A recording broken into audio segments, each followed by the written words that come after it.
Pada seri manajemen keuangan kali ini kita membahas wirausaha tani untuk level usaha kecil pertanian cabai.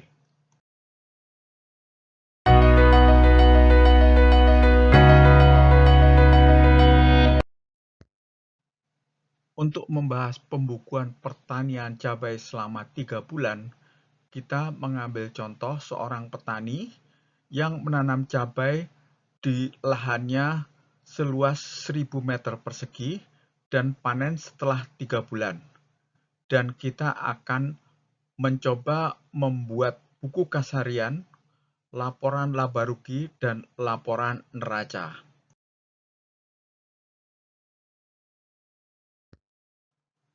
Materi pembelajarannya adalah diskusi tentang siklus usaha pertanian cabai, mulai dari kas awal, penanaman, pemeliharaan, panen, dan produk dijual yang menghasilkan kas akhir. Dan kita akan membahas cara membuat buku kas harian, laporan laba rugi, dan laporan neraca.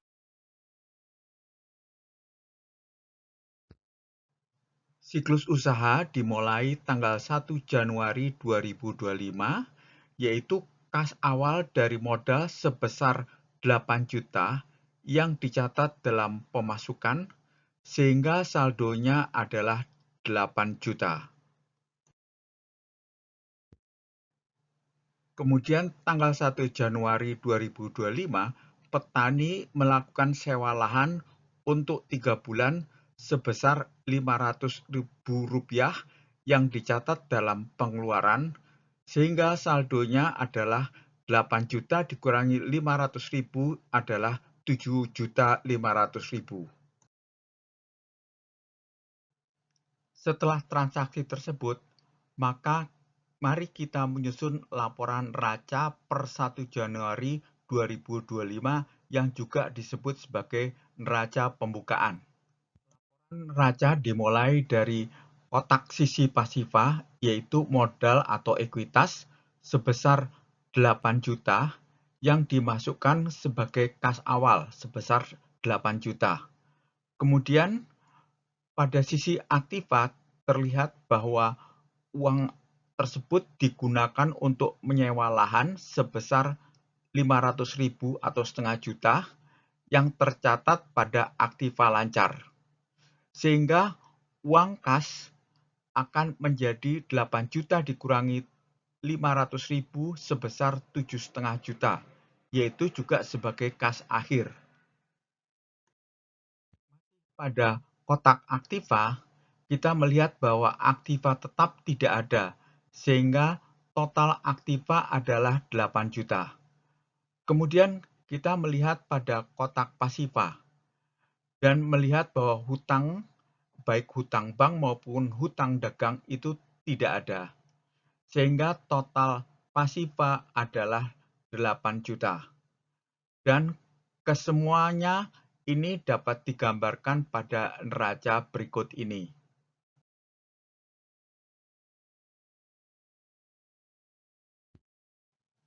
Pada masa penanaman bulan Januari 2025, kemudian tanggal 2 Januari, petani melakukan persiapan lahan dengan biaya 500.000. Tanggal 9 Januari membeli benih seharga 500.000.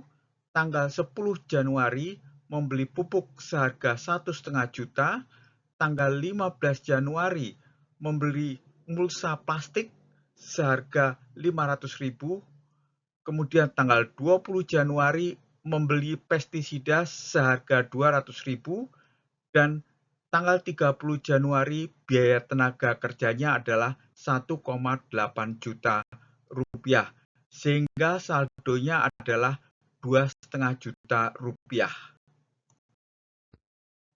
Pada masa pemeliharaan bulan Februari 2025, saldo masa tanam adalah 2,5 juta. Kemudian tanggal 2 Februari membeli pupuk seharga Rp500.000. Kemudian tanggal 9 Februari membeli pestisida seharga Rp200.000 dan tanggal 28 Februari biaya tenaga kerja pemeliharaannya adalah Rp500.000, sehingga saldonya adalah Rp1,3 juta. Pada masa panen, penjualan, dan penerimaan pembayaran pada bulan Maret 2025, tercatat saldo Februari sebesar Rp1,3 juta. Kemudian tanggal 31 Maret, pembayaran tenaga kerja pemeliharaan dan panen sebesar Rp500.000. Kemudian tanggal 31 Maret, biaya lainnya adalah Rp300.000. Dan juga tanggal 31 Maret terjadi penjualan sebesar 700 kg hasil panen dikalikan Rp25.000, sehingga pemasukannya adalah Rp17,5 juta, sehingga saldo akhirnya adalah Rp18 juta. Setelah kita mencatat semua pengeluaran, maka kita dapat menyusun laporan laba rugi per 31 Maret 2025, yaitu dimulai dari tanggal 31 Maret 2025 berupa penjualan 700 kilo kali 25.000 didapat angka 17.500.000. Kemudian kita menjumlahkan semua transaksi pengeluaran pada bulan Januari, Februari, Maret, dan akhirnya tanggal 31 Maret kita dapat menghitung laba, yaitu pemasukan dikurangi pengeluaran sebesar 10 juta. Selanjutnya, mari kita menyusun laporan neraca per 31 Maret 2025, yaitu setelah proses penanaman, pemeliharaan, panen, dan produk dijual, maka kita mendapatkan laba 10 juta yang tercatat pada sisi pasifa. Kemudian kita melihat pada sisi aktiva, yaitu di aktiva lancar, sewa lahan adalah 0 juta rupiah karena masa sewanya berakhir.